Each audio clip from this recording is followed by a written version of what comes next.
પહેલા મુદ્દાની વાત કરીએ તો હાલ બાળકોની માનસિકતા કઈ દિશા તરફ જઈ રહી છે તે કદાચ ખબર નથી, પરંતુ બાળકો આટલા ઉગ્ર કેમ બની રહ્યા છે તે એક મોટો સવાલ થઈ ગયો છે।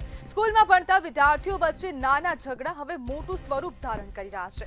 નજીવી બાબતે મારામારી, છરી વડે હુમલો હવે નાના બાળકો કરી રહ્યા છે। ત્યારે અમદાવાદની દુર્ગા સ્કૂલમાં પણ આવી જ અજુગતી ઘટના બની। ધોરણ 6 માં અભ્યાસ કરતા બે વિદ્યાર્થીઓ વચ્ચેની નાની બબાલ ગંભીર સ્વરૂપ ધારણ કરી ગઈ। એક જ બેન્ચ પર બેસતા એક વિદ્યાર્થીએ પોતાના સહપાઠીના પાણીની બોટલમાં ડામરની ગોળીઓ નાખી દીધી હતી, જ્યારે બીજા વિદ્યાર્થીએ એ પાણી પીધું। તેની તબિયત લથડતા તેને તાત્કાલિક હોસ્પિટલ ખસેડવામાં આવ્યો।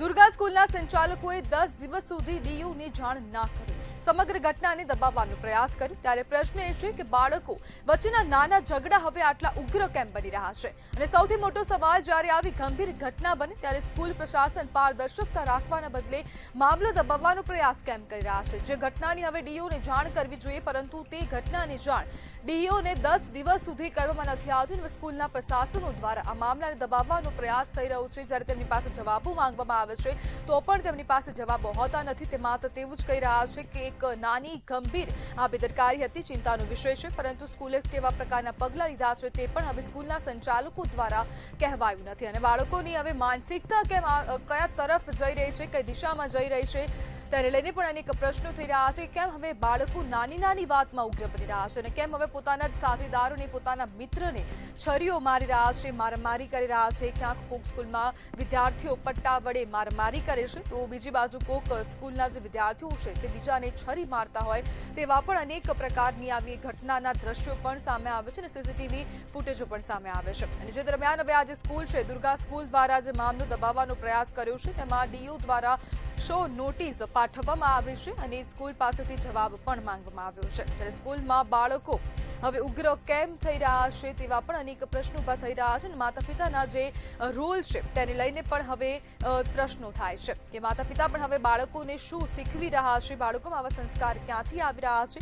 અને કહેવાય છે કે બાળકો જે જોવે છે તે જ શીખે છે, પછી હવે શિક્ષકો છે, શાળામાં શિક્ષકો ભણાવી રહ્યા છે તેમની જવાબદારી પર પણ હવે શંકા ઊભી થાય છે। બાળકોના જે માતા પિતા છે તેમની જવાબદારી પર પણ શંકા ઊભી થાય છે, કારણ કે હવે બાળકો જે જોશે તે જ શીખશે, પરંતુ હવે સવાલ એ થાય કે બાળકોને શિક્ષકો શું શીખવી રહ્યા છે, અને પોતાના જે બાળક છે તેના માતા પિતા તેને શું શીખવી રહ્યા છે, તેને કેવા સંસ્કાર આપી રહ્યા છે તેવા પણ અનેક પ્રશ્નો અહીંયા ઊભા થાય છે।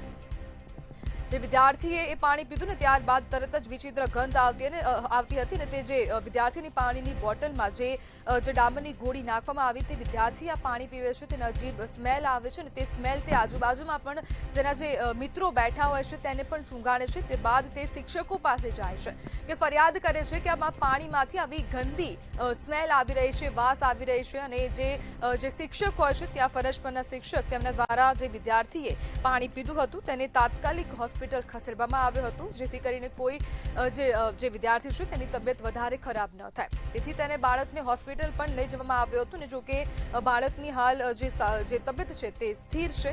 જ્યારે દુર્ગા સ્કૂલના સંચાલકોએ 10 દિવસ સુધી આ મામલાની જાણ ડીઈઓને નથી કરી। જિલ્લા શિક્ષણ અધિકારી દ્વારા હવે કાર્યવાહી કરાઈ છે। રોહિત ચૌધરીનું પણ આ સમગ્ર મામલે નિવેદન પણ સામે આવ્યું છે। જ્યારે ઘટનાને દબાવવાનો પ્રયાસ થયો, ડીઓએ સ્કૂલને 100 નોટિસ ફટકારી છે। જવાબ માંગવામાં આવ્યો છે કે કેમ 10 દિવસ સુધી આ મુદ્દાને તેમને છુપાવીને રાખ્યો છે, ડીઓને કેમ જાણ ન કરી, તેના સમગ્ર સવાલોના જવાબ હવે ડીઓ દ્વારા પૂછવામાં આવ્યા છે। અને રોહિત ચૌધરી દ્વારા પણ કાર્યવાહી કરાઈ રહી છે।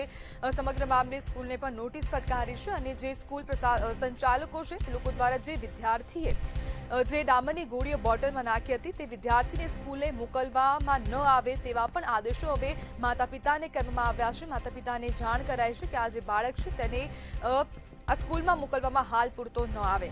અને ચોંકાવનારી બાબત તો એ છે કે ધોરણ 6 ના આ વિદ્યાર્થીઓ છે એક જ બેન્ચ પર બેસે છે, અને નાની એવી બાબતમાં જ હવે બોલાચાલી કરે છે, અને નાનો એવો ઝઘડો જે હવે સીસીટીવી પણ સામે આવ્યા છે, અને સીસીટીવીમાં જોઈ શકાય કે જે વિદ્યાર્થી જે પાણીની બોટલ પાસે આવે છે, પોતાના ખીચામાંથી ડામરની ગોળી શોધતો હોય તેવા દ્રશ્યો સામે આવે તે બાદ તે ડામરની ગોળી ખીચામાંથી કાઢે છે અને બીજાની પાણીની બોટલમાં નાખી દે છે. તો આના પરથી એ સાબિત થાય કે આ વિદ્યાર્થી પહેલાથી જ ઘરે જઈને ઘરેથી જ ડામરની ગોળી લાવ્યો હતો અને તેને પહેલાથી જ વિચારી લીધું હતું કે હું આવું કરીશ. પરંતુ હવે બાળકોની માનસિકતા કેમ આવી થઈ ગઈ છે? નાની નાની બાબતમાં ઉગ્ર બોલાચાલી કરવામાં આવે છે, ઉગ્ર સ્વરૂપ ધારણ કરી લે છે અને પરંતુ હવે માનસિકતાને શું થઈ રહ્યું છે તેને પણ હવે અનેક આ જે પ્રશ્ન છે તે પણ હવે અનેક લોકોને પણ ઊભો થાય છે.